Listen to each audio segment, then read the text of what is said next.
Ni hao, pessoas que estão tentando derrubar presidente e líder supremo dos outros países. Tudo bem com vocês? É isso aí que o Netanyahu está tentando fazer, derrubar o supremo líder do Irã. Bem-vindos a mais um episódio de Hoje no Mundo Militar. Neste vídeo falaremos sobre o Ayatollah Khamenei, o ditador do Irã, e responderei uma pergunta que está sendo muito repetida esses dias aqui no canal. Israel derrubará o líder supremo iraniano? A história do regime teocrático iraniano começa em 1979, quando o país viveu uma das maiores revoluções do século XX. Antes dessa data, o Irã era governado por Mohammad Reza Pahlavi, o Shah, um monarca cujo regime era alinhado com os Estados Unidos e outras potências ocidentais. O Shah havia implementado uma série de reformas, modernizando a economia e a sociedade, mas também era visto como um líder autoritário, cujos vínculos com o Ocidente provocavam descontentamento em parte da população. Esse descontentamento culminou na... Peraí, Marcelo. Vamos voltar um pouquinho aí, Marcelo. Como é que o Reza Pahlavi entrou no poder, Marcelo? Conta pra nós aí, que essa parte ficou faltando, né? Essa parte ficou faltando.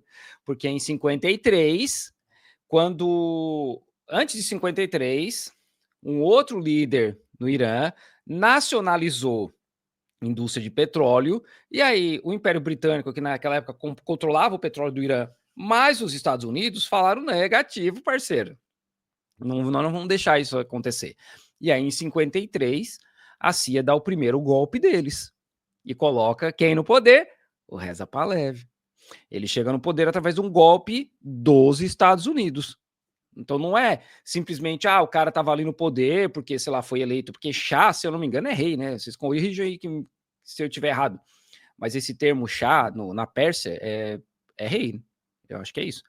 Então, assim, esse cara é o Guaidó do Irã, só que ele foi colocado no poder por uma década. Não, 2 décadas mais ou menos, 2 décadas e pouco. A Revolução Islâmica de 1979, que pôs um fim ao seu regime. A revolução foi liderada por uma ampla coalizão de grupos, mas o movimento foi fortemente influenciado pelos ayatollahs, especialmente pelo Ayatollah Ruhollah Khomeini. Khomeini, na época exilado na França por suas críticas ao Shah, tornou-se o símbolo da oposição ao regime, com uma ideologia que combinava uma forte oposição ao Ocidente com a defesa de uma forma de governo baseada na lei islâmica, ou Sharia. Após a queda do Shah, Khomeini retornou ao Irã e rapidamente consolidou seu poder, estabelecendo a República Islâmica do Irã. O sistema político criado por Khomeini, conhecido como Velayat-e-Faqih, ou o governo do jurista islâmico, atribuía um poder absoluto aos clérigos, especialmente ao líder supremo, que seria o maior representante da autoridade religiosa, jurídica e política. Após a Revolução de 1979, o regime dos ayatollahs, liderado pelo líder supremo, se consolidou como a principal força política e religiosa do país. A estrutura de poder no Irã é única, com uma hierarquia em que o líder supremo detém o poder absoluto.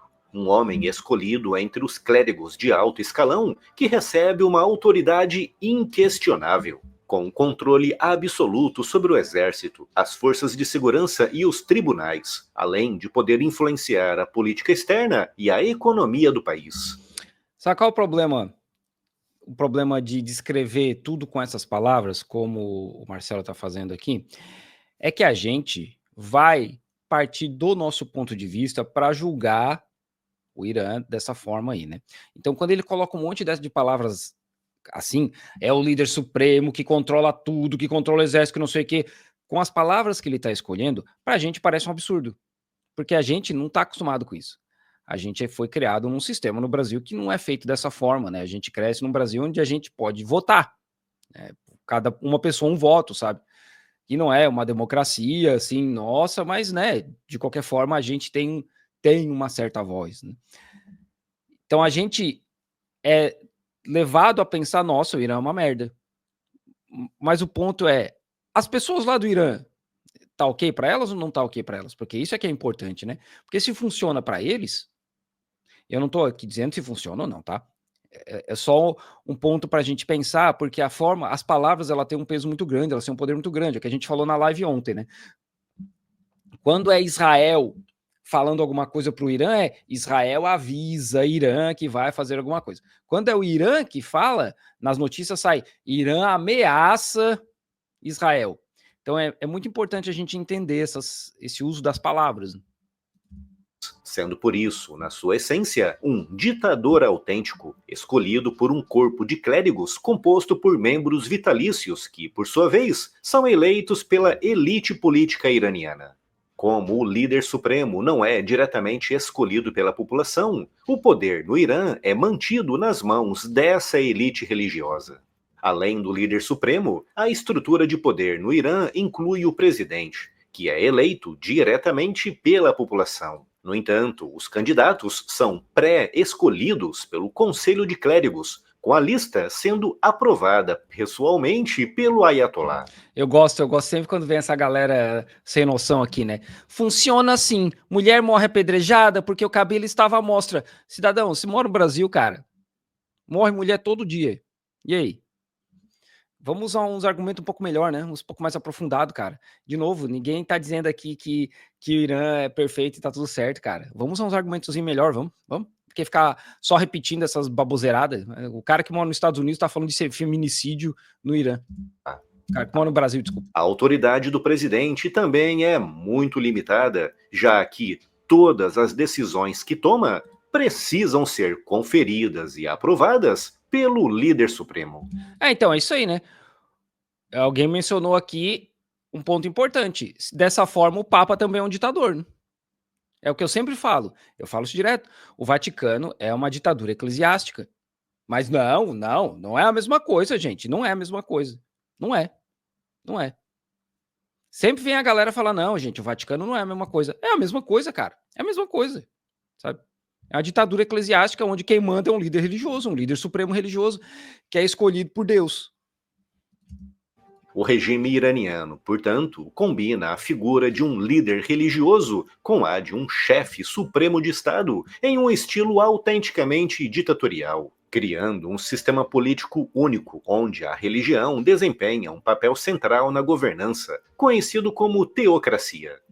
Com essa introdução sobre o regime dos ayatolás, é possível entender. Com essa introdução, com um monte de palavra negativa, com um monte de conceito mal explicado, eu coloco vocês numa posição de já odiar o Irã. Porque agora ele vai falar que Israel vai tentar tirar esse cara do poder. E aí, como o Marcelo já prepara a audiência com um monte de palavra negativa, com um monte de coisa negativa, a hora que ele começar a falar que Israel vai tirar o cara do poder, o que as pessoas vão falar? É isso aí mesmo. É um absurdo esse cara estar no poder. Esse cara não foi eleito. É um líder supremo religioso. É claro que ele tem que sair do poder. Entender que todas as decisões estratégicas tomadas pelo Irã, como, por exemplo, o financiamento de grupos terroristas que atacam Israel e os ataques diretos que estão sendo feitos com mísseis balísticos contra cidades israelenses, são tomadas ou aprovadas pessoalmente pelo Ayatollah Ali Khamenei. Então, Marcelo, os Estados Unidos eles também patrocinam grupos terroristas, né? Se for por isso, então, cara, a gente tem uma lista aí, né? A Al-Qaeda, o ISIS, quem mais, gente? Vamos botando aí. O próprio Irã, né? Lá, o próprio Hamas lá no começo, né? Israel patrocinava o Hamas lá no começo, mas, né, assim, se for por patrocinar grupo terrorista, cara, Estados Unidos tá mais feio na foto do que o Irã. E assim, é claro, né, que o Irã tá jogando míssil balístico em Israel, mas é claro que o Marcelo não vai falar que Israel tá matando crianças e atacando hospital, atacando rede de televisão no Irã, né? O sucessor de Khomeini e atual líder supremo do Irã. Recentemente, o governo de Israel iniciou uma ofensiva mais ampla contra o Irã, focando não apenas nas instalações nucleares, mas também em alvos estratégicos militares e em infraestruturas econômicas do país. Infraestrutura econômica é crime de guerra, Marcelo. Atacar reserva de água, usina de gás, é crime de guerra. Ontem, Israel explodiu 5 carros bomba inteira. É crime de guerra, sabe? É terrorismo, na verdade. É terrorismo. Mas aí tudo certo, né? Aí tudo certo, porque Israel que tá fazendo.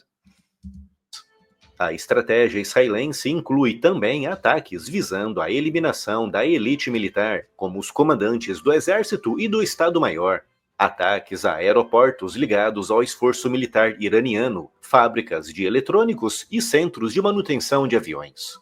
Esses ataques têm o claro objetivo de paralisar a capacidade do Irã de se rearmar e fortalecer o seu regime, atingindo desde a produção de energia até as indústrias que sustentam o programa nuclear e militar do país. Crime de guerra. Um aspecto interessante da escalada dos ataques israelenses é a sugestão de que Israel pode estar visando a mudança de regime no Irã.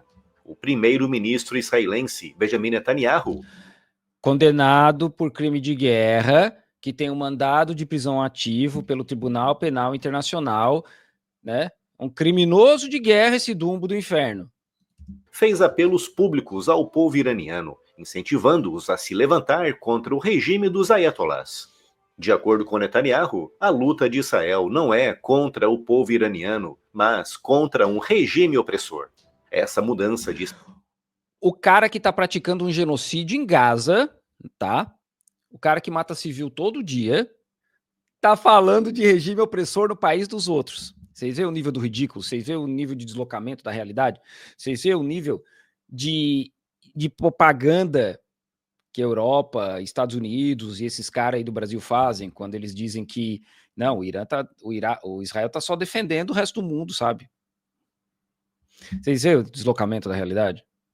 É um absurdo, né, cara? 2 milhões de pessoas em Gaza morrendo de fome, mais de 17 mil crianças mortas desde abril de 2023, de outubro de 2023. Mas o regime perigoso é só os outros, né? De estratégia indica que Israel pode estar buscando um enfraquecimento tão profundo do governo iraniano que uma mudança de regime se torna uma possibilidade real. Os reflexos dos ataques israelenses têm se notado na população iraniana, com as imagens de ruas lotadas de pessoas tentando escapar de Teherã, mostrando a crescente ansiedade e a sensação de vulnerabilidade dentro do país. Vocês veem como é que a propaganda funciona? Eu não sei se o Marcelo fez um vídeo disso aí, tá? Mas será que ele vai fazer um vídeo dos israelenses fugindo? Dos israelenses pagando dezenas de milhares de dólares para fugir de barco para o Chipre? Dos israelenses se escondendo dentro dos bunkers e deixando trabalhadores de outros países para fora? Que tem vídeo disso aí, tá? Tem vídeo de israelense entrando em bunker e falando esses bunkers são só para israelenses. E aí, trabalhador tailandês, trabalhador chinês, os caras tentam ficar na rua com míssil israelense caindo na cabeça. Será que ele vai fazer um vídeo disso aí? Eu não acompanho o canal do cara, eu só peguei esse vídeo aqui porque eu vi muita gente comentando sobre derrubar o Khamenei.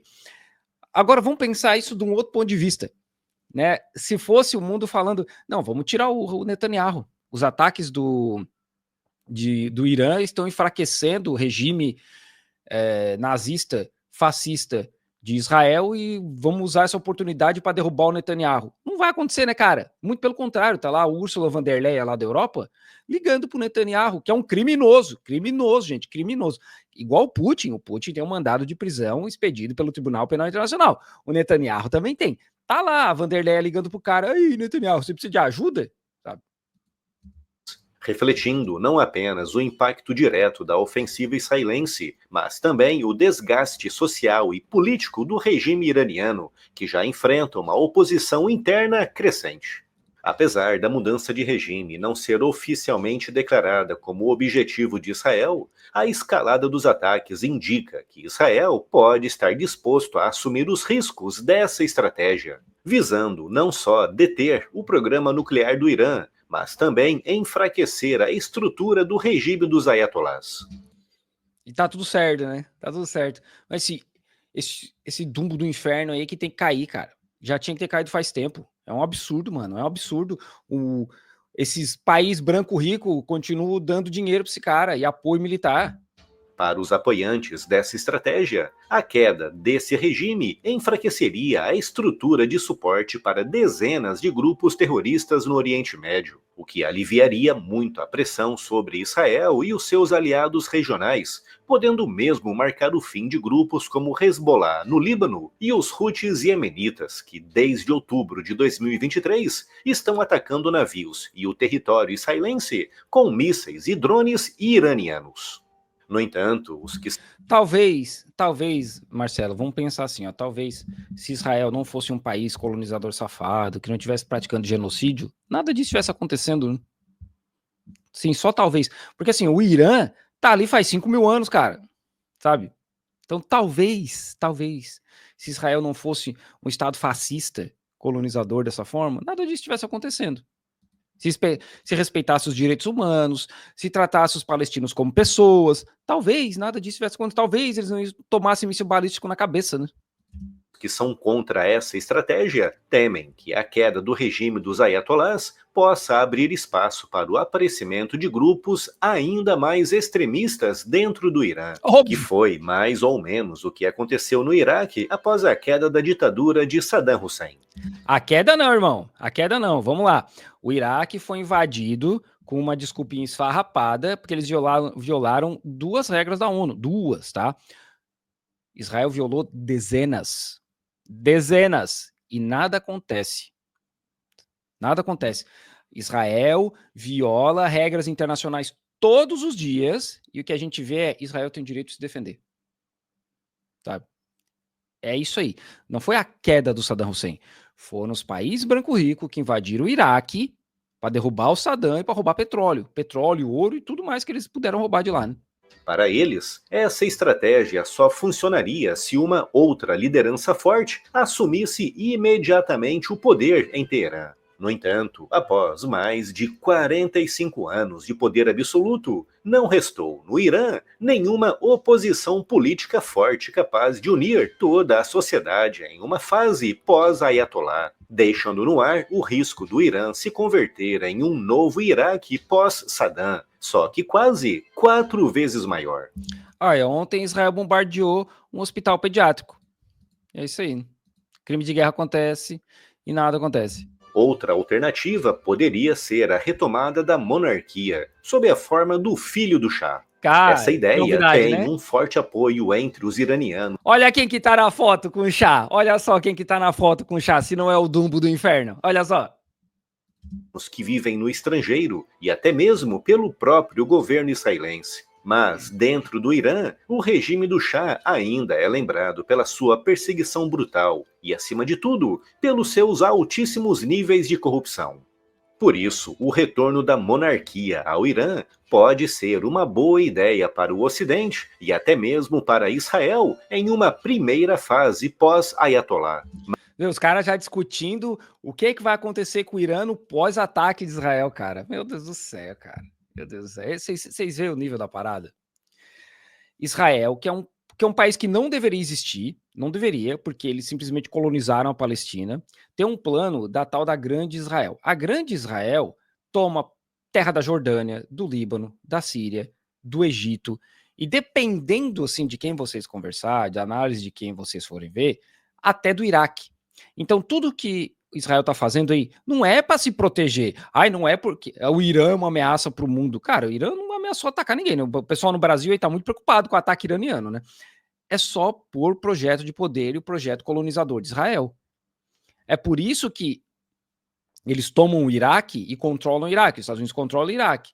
O Iraque fica no meio do caminho ali, entre Irã e Israel. Então tudo que o Irã manda tem que passar pelo céu do Iraque. Tá lá os aviões americanos derrubando o drone iraquiano. E aí eles tomam controle da Síria. Colocam lá o cara que era da Al-Qaeda, né? Acho que era um terrorista da Al-Qaeda, que a cabeça dele estava prêmio até o ano passado por 10 milhões de dólares, uma parada assim. Colocam esse cara no poder porque ele é parceiro. E agora eles controlam a Síria, controlam os céus da Síria. É assim que Israel está atacando o Irã. Foi toda uma preparação de anos, né? É por isso que a Síria era tão importante para Israel. Porque agora eles podem atacar o Irã, eles cruzam esse espaço aéreo. A Jordânia é parceira do Irã, parceira de Israel, desculpa, do Irã, parceiro de Israel, porque recebe muito dinheiro dos Estados Unidos também, assim como o Egito. Então tá tudo certo, cara. Os caras estão dominando tudo ali.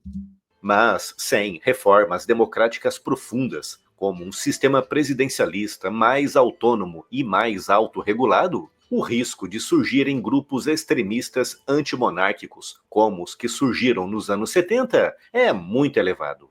Seja como for, é mais do que evidente que o principal culpado pela postura beligerante e agressiva do Irã é a postura beligerante e agressiva do Irã.